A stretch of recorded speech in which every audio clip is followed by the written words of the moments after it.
Good morning, guys. Okay, I'm back out at the shooting range today.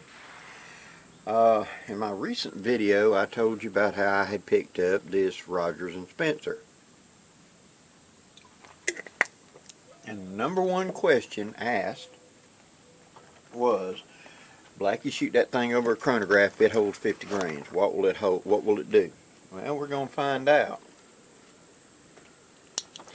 Now, I've only had 3 cylinders through this thing, so I've got an idea where I'm hitting, but not exact. So we're going to see.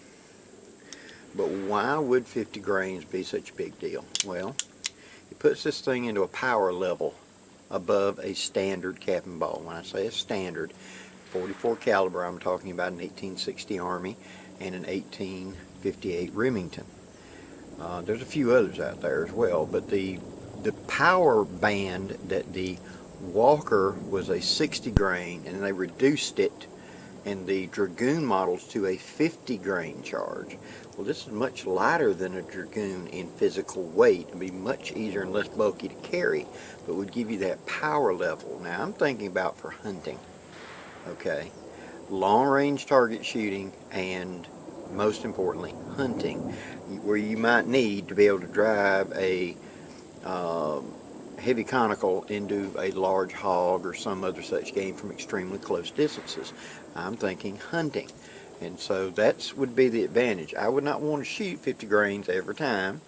That's just wasteful, because when you think about it, 6 chambers at 50, that's 300 grains of powder every time you run a cylinder. It don't take you long to eat up a flask or eat up a pound of powder doing that. 35 to 40 would be more than enough for a standard power level, and then it would duplicate the power of the 58 Remington and the 1860 Army for standard work, okay? And I'd want to work up a lighter load as well into it for use as a bunny load or etc. You don't need 50 grains to take a 2-pound bunny or 4-pound bunny, see, so that's where we're coming from. So we freed it up. Excuse the aircraft to get my spectacles off onto my face and off of my shirt. Like I said, one reason I like to use these old medicine bottles because it's easy to pour the round ball where you can grab it easily enough. Now, I'm not going to be using wads, and my powder measure is still set at 50 grains. So, we're going to get loaded up, and we're going to set up the chronograph. I fill it to flush full, and I give it a little tap. Close it. Come up here onto the chamber I'm going to be utilizing. Pour it in. Make sure it's all coming out. And that fills the chamber up about 95%. But I tap it, and that settles it. I'm using power decks, and those are small uniform grains. So by doing that, it drops down. Now there's easily enough room for a ball. And I'm going to grease over the top because, like you, I'm out of wads right now. The shortage hits me just like it does you guys, and I'm just physically out of all that important stuff. And I didn't happen to bring a rag, did I? Hold on a minute, let me get a rag to help ram without that rod tearing up my hand. Sorry about that. It's not that it's hard to ram, it's just the end of these rods start tearing up your hand pretty easy. In fact, it goes in pretty uniform and easy. But just those edges, that's why you bearing down, you start wearing out a hole. So I've learned just to grab a hold of the end of it with a rag or something like that.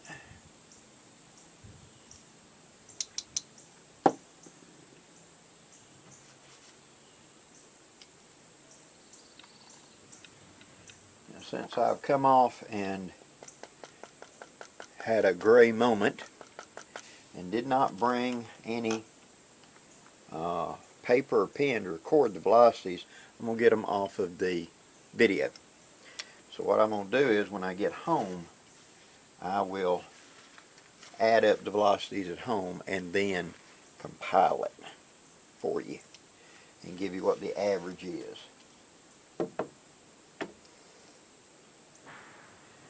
I know some people look at the idea of hunting with a camping ball revolver as archaic, and yes, it is in many ways. But the bottom line is, it's a challenge.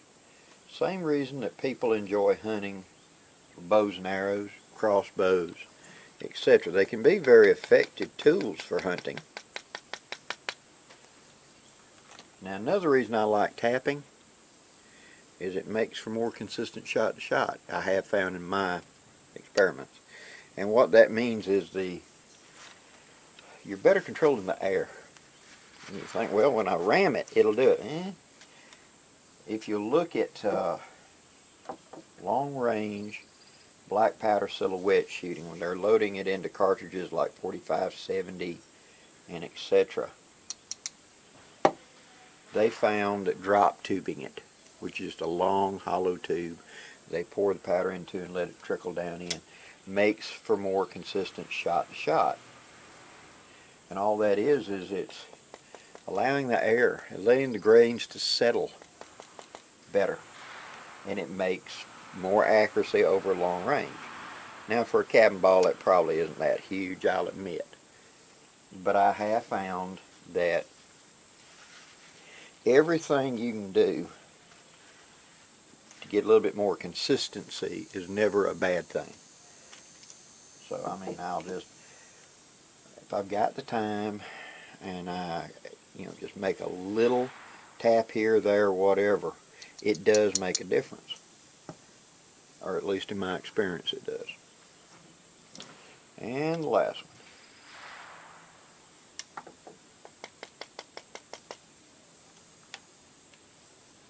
Put that sprue down.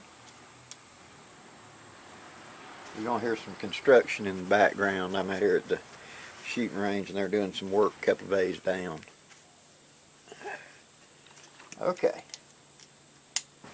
Lock that back. Now we will cap it when it's time to go. But right now we're going to set the chronograph.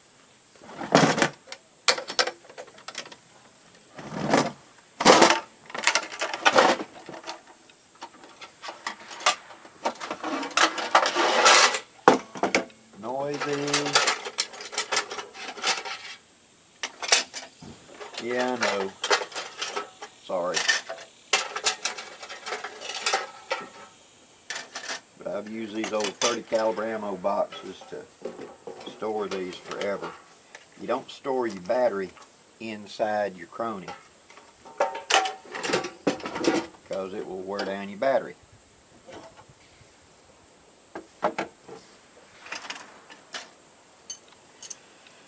It's been my experience that very few people want to buy a CHRONY. And I've had, over the years where I've worked building custom guns and working on my own guns and things, and I'll have somebody tell me how their favorite 7mm whiz bang Magnum is generating X amount of horsepower and blah blah blah, and I ask him, okay, where'd you get the number? And well, it says so on the box.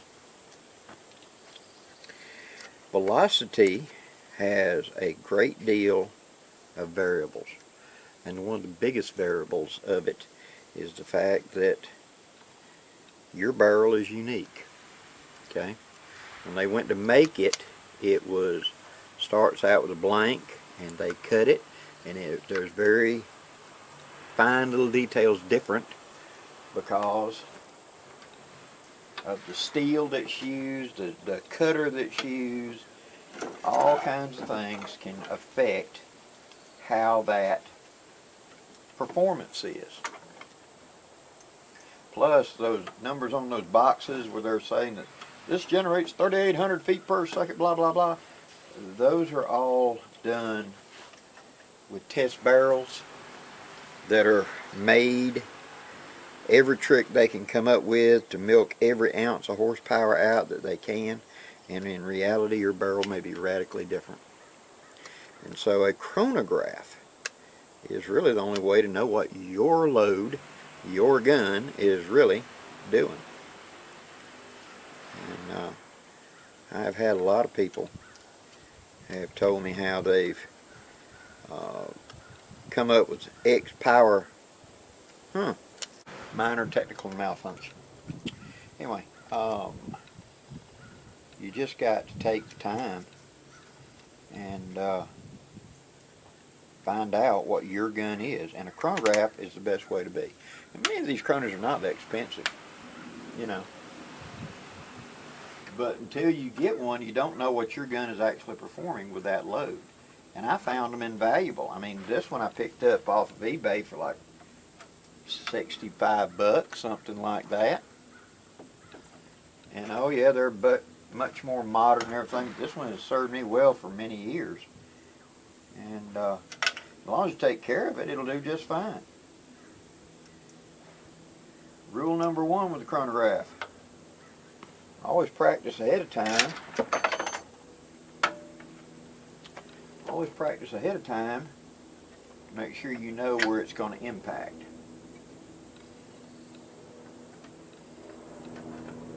So that it is not a surprise. Why are we so rough today? Huh.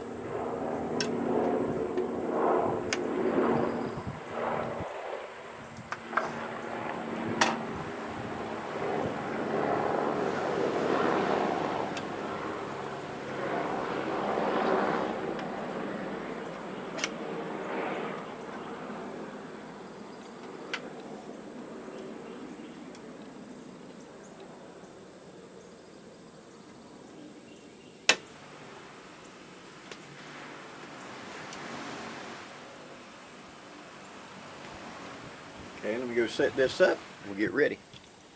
Okay, I've got my chronograph set up on the barrel. I'm going to be about 10, 12 feet away, shooting across the chronograph. I will call out whatever the velocity is so I can get it off the video and do my average and put it up on the screen in just a second.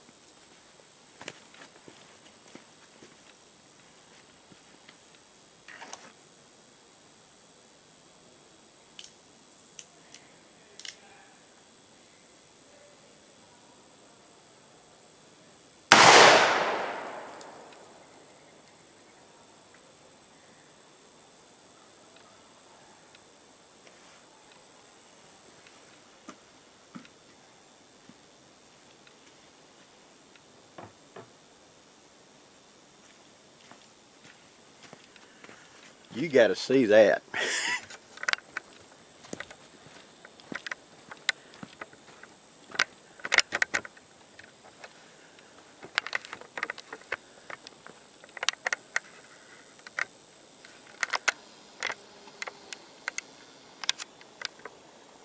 1,175.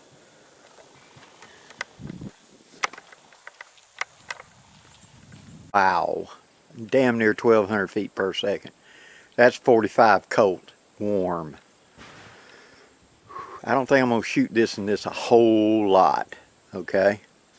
Is it capable? Wow. Alright, I don't think I can do it, but let me see if I can zoom in on the actual screen from back here. And maybe...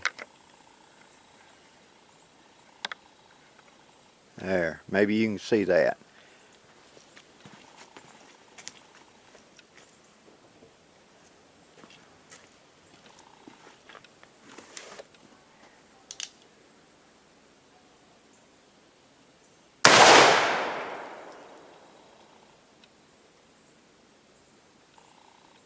That was an error because of the smoke, I bet you.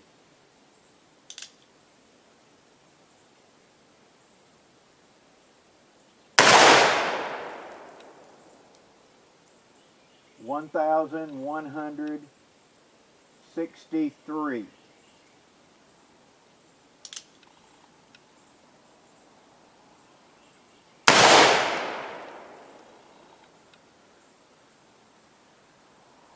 1,100. I believe that is 19.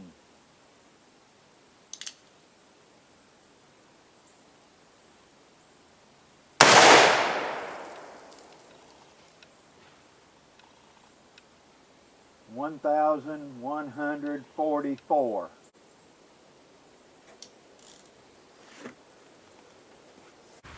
Well, I don't think we're in Kansas anymore, Toto. Got a little bit of black on me from firing it. Gun's perfectly fine. So, I will put those averages right on the screen for 4 shots. 1,000 plus feet per second.